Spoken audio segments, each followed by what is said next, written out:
reason why people now have, first of all, articles online, and secondly, organized in such way, is so that you can actually browse very quickly through the journal and see whether there's anything useful in it. So you can download an article, or you can just view an article quickly if you're not sure because of the title. So you do that, you review the article. I like it, I don't like it, I hate it, I don't need it, and you just move on, right? So that's one thing. But you have also other possibilities. Say that through your library, online library, you found an article, looks great, right? Oh my goodness, it's really good. But we have now smart searches, and a lot of articles allow you to do that. They instantly give you suggestions. If you like this article, you may also like these ones, right? So very often when you actually download any of them, I just have a look how it works here. So you review, that's something like that. So you review it. When I was downloading it, and you might actually check it for yourselves when you download the article to actually read it. I haven't opened my university library access, so I'm not sure whether I can download it, whether it's free. Some articles are actually free because people want to make a lot of academic information actually accessible to the larger public, which is great, but it costs money.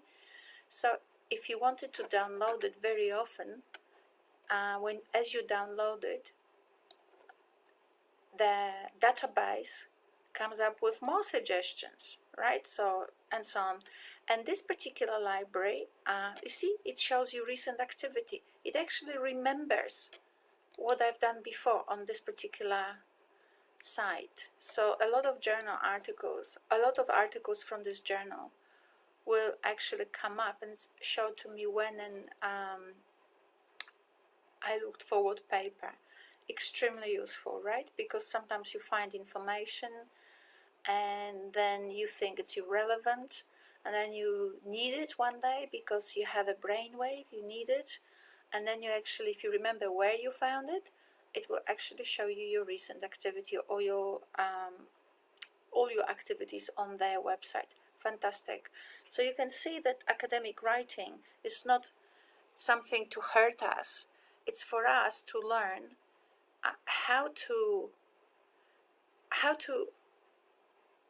work with the constraints of the academic type of writing so that we can produce information so it is accessible, easily readable, and organized in such a way so that it meets the conventions, so that when someone reads your paper will want to see particular things. And let's look at our website of our class. And if you, for example, say, hey, we have this article. So what are the conventions? Clear. It's clear, right? So it's written in what book the particular paper was published. We have a title, we have an author, we have an email address, right? Everybody has to give their email contact just in case another researcher wants to contact this person. That's actually customary. So you can see a lot of things you'll be learning in this unit, in this subject, is about conventions, but about conventions not to hurt people, but for enabling people to learn how to assist other people's reading of your text or even finding your text, right? So that's what academic writing is. It's not a genre of a particular elite or a club. It's a genre where you do have a freedom of expression by all means, but you have to actually constrain it within the rules that make the reading of your paper accessible to other people and in a fast way.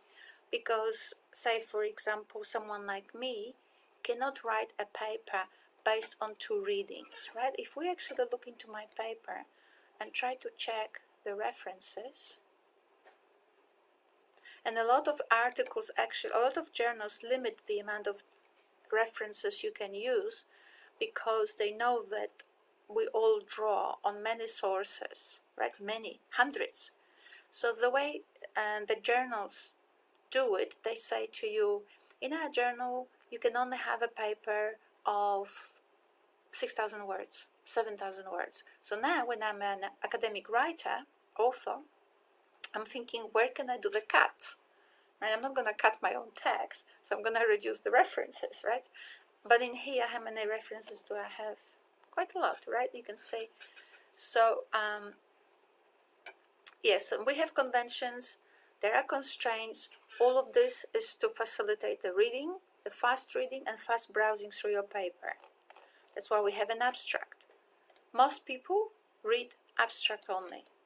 So your abstract is extremely important, right?